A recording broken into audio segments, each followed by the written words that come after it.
Hi everyone, welcome back to my channel and welcome to Sherwood Forest. Yes, I'm excited too. I have travelled all the way down here in order to read a story that I think is so synonymous with Sherwood Forest. It is the man, the myth, the legend, Robin Hood. However, I've never read the original Robin Hood stories. From what I believe, this is a series of folk tales and they were mainly given orally. That's not the right way of saying it. People gave this story oral. It's not the way.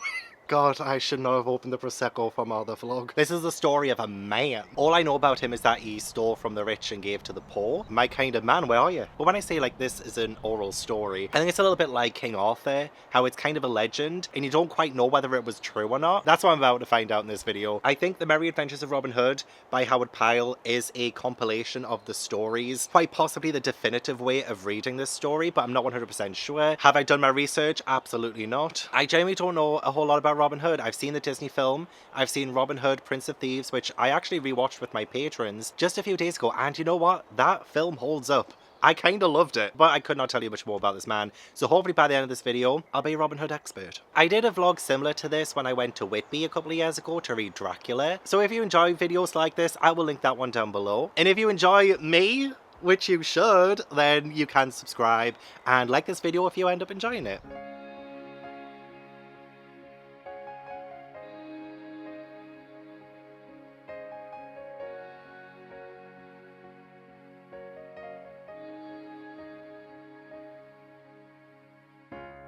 Look into my eyes, you will see what you mean to me.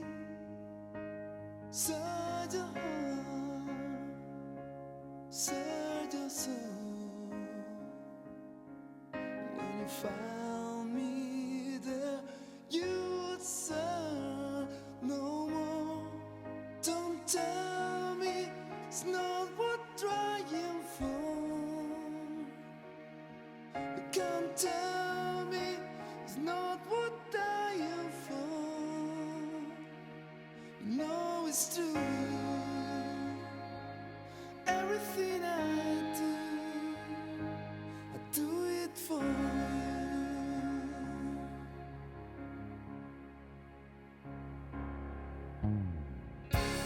Look into my eyes, you will find there's nothing there to hide. Take me aside, take my life. I would give it up, I would sacrifice. Don't tell me it's not what you for. I can't help it, there's nothing I want more.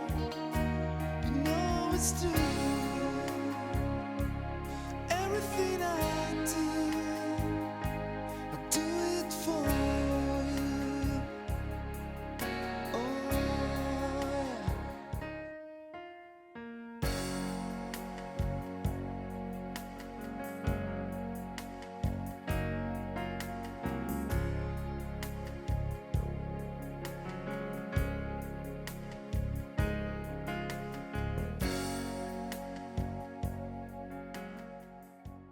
Oh my god, guys, I just opened this up and it's 434 pages long. Why did I think this was only going to be like 200? I thought it was only going to take me a couple of hours to finish, but it'll take me more than a couple of hours. So I really hope that you're excited to spend the next couple of days with me while we go book shopping and just read all of the books. So I've discovered that The Merry Adventures of Robin Hood is in Old English. Who knew? Literally, the writing is kind of hard to read sometimes, especially dialogue. I'll give you some examples in a minute, but I do love the layout of this book. There are 8 parts, loads of illustrations, and just look at that. How absolutely gorgeous. In merry England, in the time of old, when good King Henry II ruled the land, there lived within the green glades of Sherwood Forest, near Nottingham Town, a famous outlaw whose name was Robin Hood. I just love that iconic opening line. I kind of love how episodic each part is, so you do have a nice long chapter, and each one feels like it could be its own little contained story. The first chapter kind of gave us the sort of origins of Robin Hood and why he's an outlaw. And I don't know anything about Robin Hood myself, only what's really been told to me in films. So when Robin was a youth of 18, the Sheriff of Nottingham proclaimed a shooting match. While he's on his way there, Robin encounters a group of people who are also archers, and Robin's like, ha, I'm sure I'm better than all of you lot, so I'm gonna shoot the deer that's the best one in the forest. And he ends up shooting a deer, which turns out to be the king's deer, and now the king is going to be really pissed at him. But then Robin also, while escaping, kills an archer, and the Sheriff of Nottingham swore that he himself would bring this knave Robin Hood to justice because the forester that Robin Hood had killed was of kin to him. So you know what, as weird as it sounds, I feel like I'm on the Sheriff of Nottingham's side. Like, I'm sorry, but if Robin Hood killed somebody I knew, yeah, fuck him. Jail. So, yeah, Robin killed a guy, killed the king's favourite deer, and that's the origin of Robin Hood. Robin does need to face justice. And, like, I know the whole system's corrupt, and the people in power are further oppressing the poor and taking more things from the poor to make them even more poor. I totally get that, but still, Robin is a boastful and prideful man. Also, I love this line that Robin says, "Thou art a right saucy varlet." And a varlet is a disobedient man. So that's what I'm going to start calling myself. I'm going to start calling myself a saucy varlet. We meet John Little, who has a sort of fight with Robin and his merry men because he's accumulated a few men pretty quickly, other outlaws who are sort of cast to the forest, and John Little ends up coming across them and has a fight and joins the band, christening him as Little John. Little John Robin Hood walking through the forest. And actually that was the prologue. This is chapter 1. Robin Hood and the Tinker. I feel a little bit bad for the Tinker. The Tinker had to essentially serve Robin Hood his warrant. And because the Tinker doesn't really know what Robin looks like, Robin has a little bit of fun with him. It's kind of hilarious, I'm not gonna lie. The Tinker is walking through the forest and Robin comes across him, and Robin's like, oh my gosh, have you heard about Robin Hood? He's like a really bad man and stuff, and he's just like so sly. And the Tinker is like, ha, sly may he be, but sly am I too. What manner of man is he, lad? And Robin says, much like myself, and in height and build and age nigh the same, and he hath blue eyes too, like mine. He's literally telling the Tinker what Robin Hood looks like, and it's him. He's essentially saying, oh yeah, he's got blue eyes, just like me. He's quite tall, exactly same height as me, actually. And the Tinker is like, Interesting. So Robin takes him to an inn, gets him drunk, takes this warrant off him and his money, and then when the Tinker wakes up, he has to pay. And because he can't pay, he has to leave his things with the innkeeper. And it's kind of funny. One thing I was trying to look out for as well is similarities with the Disney Robin Hood version of the story, and the second chapter deals with the sheriff wanting to catch Robin by having a shooting match, and like he's on the lookout for him a little bit like in the movie. You know how like Robin comes in disguise? What he does here too, he comes in scarlet, and the sheriff is so dumb, so he's like laying this trap for Robin, but the sheriff leaned forward looking keenly whether Robin Hood was amongst them, but no one there was clad in Lincoln green. And it's like, do you really think Robin's gonna come here dressed in his signature green? It's a little bit like in Sleeping Beauty when Maleficent has her henchmen try to find Aurora in 16 years. And yeah, 16 years later, the henchmen are like, yeah, we've looked in all the cradles. And Maleficent's like, cradles? Fucking cradles? It's a little bit like that. He's looking out for someone in green. He's not in green, girl. So in the third chapter, the sheriff is really trying to exact force against Robin and his merry men. So he gets people into the forest, like his own men into the forest. And Will Stutely, who is one of Robin's merry men, dresses as a friar but gets caught, and he is to be hanged in Nottingham Town. So Robin's like, not on my watch. So Robin goes to Nottingham Town to save him. And that was a pretty exciting chapter, actually. Like, I really like the story of this one. Kind of a little scary looking as well. A halter around his neck rode Will Stutely. His face was pale with his wound and with loss of blood. It was like a little bit more brutal than the previous chapters. But nay, Robin is vowing never to kill anyone. He killed one person, the person who was kin to the sheriff. And that seems to be it. Whenever they have a fight with people like the sheriff's men, they never kill them, which is kind of good actually. Robin Hood and his band might have slain half of the sheriff's men had they desired to do so, but they let them push out of the press and get them gone. So they do save Will. And the poor sheriff, like after all of this trying to get Robin, he's given up. I will trouble them no more, he says. He dare not show his face outside his own household. And that's like the first tiny little part of this book. I still have all of this to go. So if the sheriff is out, who is the villain for the rest of this book? We haven't even met Maid Marian yet. Robin mentioned her once as somebody who he fancies, but that's it. That is it. But the language is really hard to read. I'm reading this slower than usual. So for example, well boasted thou fair infant, well boasted, and well thou knowest that no target is nigh to make good thy wager. What? But I do love that this book has almost a little summary on the side there to let you know exactly what's just happened in that paragraph. Robin Hood sendeth a message to the sheriff. Like, that's important to know. Sometimes it doesn't come quite across as plainly as you would usually get it in a novel of today. So I want to go to the forest retreat, grab myself a coffee, continue some Robin Hood, and hope that by reading more of this, I will get used to the language. Oh my god, guys. Dear. Can you see them? There's loads of them. Oh my god. I want to open the back door so badly, but I don't want to scare them. I don't want to scare them. Oh my gosh. Oh my god, there's so many of them. Oh my god.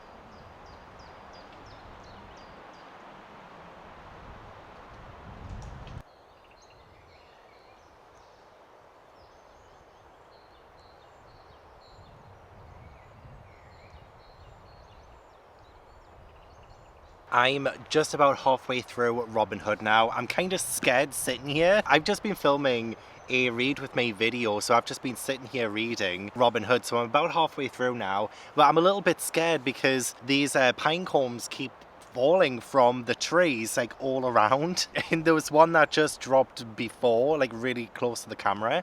So I'm currently underneath a tree, and at any moment a pine cone can like just hit me on the head. Is it pine cone or pine comb? I think it's pine cone actually. But anyway, this is so random, but also like a little silly. I'm starting to understand why Alan Rickman portrayed the sheriff the way he did in Robin Hood Prince of Thieves. Because how is the sheriff this dumb? He keeps getting foiled by Robin Hood when he's right in front of his face. The sheriff asks, oh, what's your name? So Robin will be like, oh, Robert of Locksley. No indication that his face has changed whatsoever, and still the sheriff is like, oh well, here's some money and like here's some food and all of this. I'm just like, how stupid can you get? At this point the sheriff is asking to be antagonized, because that's pretty much all this has been so far really. I don't really see much of what the sheriff is doing wrong. If anything, Robin and his merry men are the real villains of this story. So recently actually, Little John left Robin Hood and the Merry Men for about 6 months to be in the sheriff's service, again without the sheriff knowing that it's Little John, even though they've encountered each other before, and he should be able to tell just by looking at him that that's Little John. But instead Little John wears scarlet instead of green, and that somehow bamboozles him. He doesn't wear a mask or anything, and even like 6 months later when Little John's like, oh, I should probably get back to Robin Hood and the Merry Men, the sheriff looks at him and is like, oh, you're Little John. It's so funny, but like so random. There's also like random fights too. Sometimes they just fight each other. Maybe it's just because of the like manly urges. But Little John has a random fight with the cook, and then both of them are like, wait, why are we fighting? There hasn't been any more mentions of Maid Marian. It's like she doesn't even exist at this point. But the gay subtext. Little John to the cook. When one cometh between me and my meat, I am a raging lion, as it were. Me too. Part of me is just enjoying how ridiculous this is. I am getting better at reading the speech, the dialogue. It's not as hard to understand anymore. Having a merry old time, as it were. I'll probably film maybe like 40 more minutes of a read with me video, but again, I'm just anticipating a pine cone just dropping on my head, and that'll hurt like a bitch.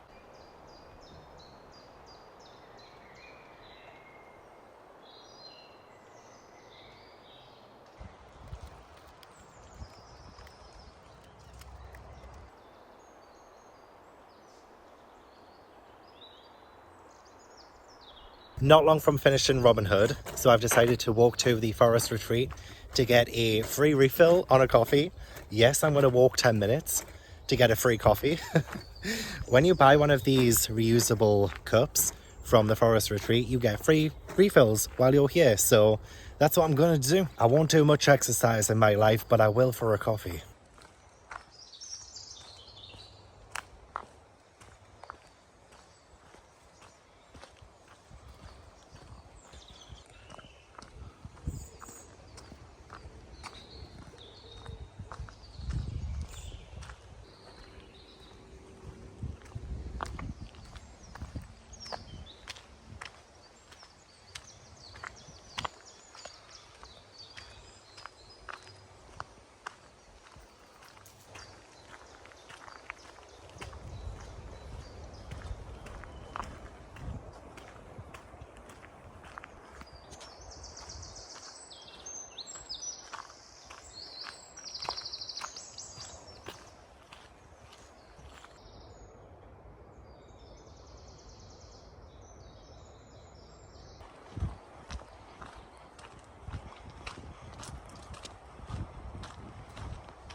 I have got the goods. I ended up getting a hazelnut cappuccino. It's so good that they do the free refills when you got one of these. Yeah, it also looks like it might rain.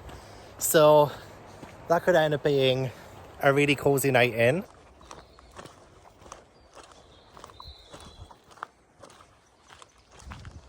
Also, the amount of feasts that Robin Hood has, they're daily.